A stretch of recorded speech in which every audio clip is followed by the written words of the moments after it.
राधे राधे मित्रों, स्वागत है आपका होली माइंड चैनल पर, जहां हम भगवत गीता के दिव्य विज्ञान को सरल और आसान भाषा में समझते हैं। श्रीमद् भगवत गीता सिर्फ एक धार्मिक ग्रंथ नहीं है, यह एक जीवन मार्गदर्शिका है जो हर दिन हमें कुछ नया सिखाती है। कैसे सोचें, कैसे निर्णय लें और कैसे भीतर से मजबूत बने। इसीलिए मैं आपको आमंत्रित करता हूँ, हर दिन सिर्फ 5 मिनट निकालिए, गीता पढ़िए या सुनिए और देखें कि कैसे आपके विचार, भावनाएं और कर्म बदलते हैं। इसी उद्देश्य से हमने शुरू की ये सीरीज भगवत गीता सार, जहां हर एपिसोड में हम लाते हैं गीता के श्लोकों का सरल अर्थ, गहरा विवेचन और आधुनिक जीवन से जुड़ाव। यदि आप भी इस यात्रा में हमारे साथ चलना चाहते हैं तो अभी चैनल को सब्सक्राइब करें और रोज सुने आत्मा को जागृत करने वाली गीता की वाणी। जय श्री कृष्ण। अब चलिए शुरू करते हैं आज के श्लोक। अध्याय 2 सांख्य योग, श्लोक 13। देहिनो अस्मिन् यथा देहे कौमारम यौवनम जरा तथा देहांतरा प्राप्ते धीरस्तत्रा न मुह्याति।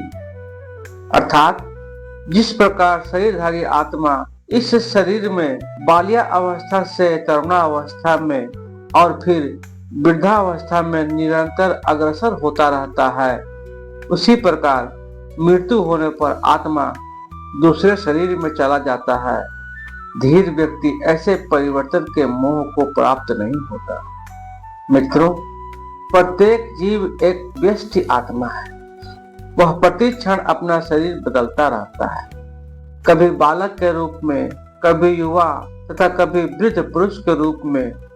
तो भी आत्मा वही रहता है, उसमें कोई परिवर्तन नहीं होता। यह व्यष्टि आत्मा मृत्यु होने पर एक शरीर बदलकर दूसरे शरीर में देहांतरण कर जाता है, और चूंकि अगले जन्म में इसको शरीर मिलना अवश्यम भावी है, चाहे वह शरीर आध्यात्मिक हो या भौतिक। अतः अर्जुन के लिए न तो भीष्म न ही द्रोण के लिए शोक करने का कोई कारण था, अपितु उन्हें प्रसन्न होना चाहिए था कि वे अपने पुराने शरीर को बदलकर नए शरीर ग्रहण करेंगे और इस तरह वे नई शक्ति प्राप्त करेंगे। ऐसे शरीर परिवर्तन से जीवन में किए कर्म के अनुसार नाना प्रकार के सुखोपभोग या कष्टों का लेखा होता है। क्योंकि भीष्म और द्रोण साधु पुरुष थे, इसलिए अगले जन्म में उन्हें आध्यात्मिक शरीर प्राप्त होंगे, नहीं तो कम से कम उन्हें स्वर्ग में भोग करने के अनुरूप शरीर तो प्राप्त होंगे ही। अतः दोनों ही दशाओं में शोक का कोई कारण नहीं था। जिस मनुष्य को व्यष्टि आत्मा, परमात्मा तथा भौतिक और आध्यात्मिक प्रकृति का पूर्ण ज्ञान होता है, वह धीर कहलाता है। ऐसा मनुष्य कभी भी शरीर परिवर्तन द्वारा ठगा नहीं जाता। इस श्लोक में भगवान श्री कृष्ण आत्मा की अमरता और शरीर के परिवर्तन की बात करते हैं। वह अर्जुन को समझाते हैं कि जैसे शरीर में बाल्यावस्था से वृद्धावस्था एक परिवर्तन होता है, वैसे ही आत्मा मृत्यु के बाद नए शरीर को प्राप्त करती है। अध्याय 2 श्लोक 14। मात्रा स्पर्श शास्त्रु कौन्तेय तोषण सुख दुखदा आगमा पान्यो नित्यस्तंस तितिक्षस्व भारत। अर्थात हे कुंती पुत्र, यह दुख सुख, सर्दी गर्मी जैसे तो इंद्रिय बोध से उत्पन्न होते हैं, वे क्षणिक हैं, आते जाते रहते हैं और नश्वर हैं। हे भारतवंशी, तू उनको सहन करना सीख। मित्रों, कर्तव्य निर्वाह करते हुए मनुष्य को सुख तथा दुख के क्षणिक आने जाने को सहन करने का अभ्यास करना चाहिए। वैदिक आदेशानुसार मनुष्य को माघ के मास में भी प्रातः काल स्नान करना चाहिए। उस समय अत्यधिक ठंड पड़ती है, किंतु जो धार्मिक नियमों का पालन करने वाला है वह स्नान करने में तनिक भी झिझकता नहीं। इसी प्रकार एक गृहिणी भीषण से भीषण गर्मी की ऋतु में भोजन पकाने में हिचकती नहीं। जलवायु संबंधी असुविधाएं होते हुए भी मनुष्य को अपना कर्तव्य निभाना होता है।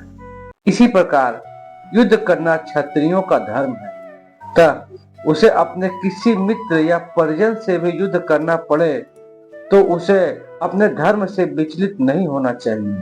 मनुष्य को ज्ञान प्राप्त करने के लिए धर्म के विधि विधान पालन करने होते हैं, क्योंकि ज्ञान तथा मुक्ति से ही मनुष्य अपने आप को माया के बंधन से छुड़ा सकता। अर्जुन को जिन दो नामों से संबोधित किया गया वे ही महत्वपूर्ण हैं। कौन्तेय कहकर संबोधित करने से यह प्रकट होता है कि वह अपनी माता की ओर से संबंधित है, और भारत कहने से उनके पिता की ओर से संबंध प्रकट होता है। दोनों ओर से उनको महान विरासत प्राप्त होने के फलस्वरूप कर्तव्य निर्वाह का उत्तरदायित्व आ पड़ता है। अतः अर्जुन युद्ध से विमुख नहीं हो सकता। इस श्लोक में श्री कृष्ण अर्जुन से कहते हैं कि इंद्रियों से उत्पन्न सुख दुख अस्थायी है, जैसे सर्दी और गर्मी का आना जाना। एक ज्ञानी पुरुष को चाहिए कि वह उन्हें सहन करना सीखे और अपने कर्तव्य से विचलित न हो। अध्याय 2 श्लोक 15।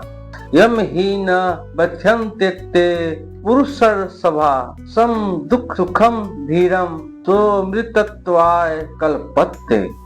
अर्थात हे पुरुष श्रेष्ठ, जो पुरुष सुख तथा दुख में विचलित नहीं होता और इन दोनों में समभाव रखता है, वह निश्चित रूप से मुक्ति के योग्य है। जो व्यक्ति आत्म साक्षात्कार की उच्च अवस्था प्राप्त करने के लिए दृढ़ प्रतिज्ञ है और सुख तथा दुख के प्रहारों को समभाव से कह सकता है, वह निश्चय ही मुक्ति के योग्य है।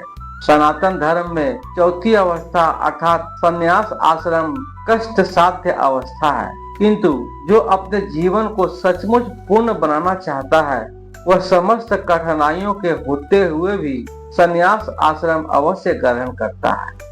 ये कठिनाइयां पारिवारिक संबंध विच्छेद करने तथा पत्नी और संतान से संबंध तोड़ने के कारण उत्पन्न होती है, किंतु यदि कोई इन कठिनाइयों को सह लेता है तो उनके आत्मा साक्षात्कार का पथ निष्कंटक हो जाता है। तो मित्रों, आज के इन श्लोकों में श्री कृष्ण ने जीवन का बहुत गहरा सत्य बताया। आत्मा बदलती नहीं, सुख दुख बदलते रहते हैं, और जो सब में स्थिर रहता है वही मुक्त होता है। अगर ये ज्ञान आपको कुछ सोचने पर मजबूर करता है तो इस वीडियो को लाइक कीजिए और किसी ऐसे मित्र को भेज दीजिए जो अभी मानसिक द्वंद में है। और हाँ, अगर आपने अभी तक होली माइंड चैनल को सब्सक्राइब नहीं किया है तो अभी कर लीजिए, क्योंकि अगला एपिसोड बहुत खास है जहाँ श्री कृष्ण बताएंगे आत्मा न पैदा होती है न मरती है। जय श्री कृष्ण। बहुत जल्द मिलते हैं अगले वीडियो में, तब तक के लिए राधे राधे।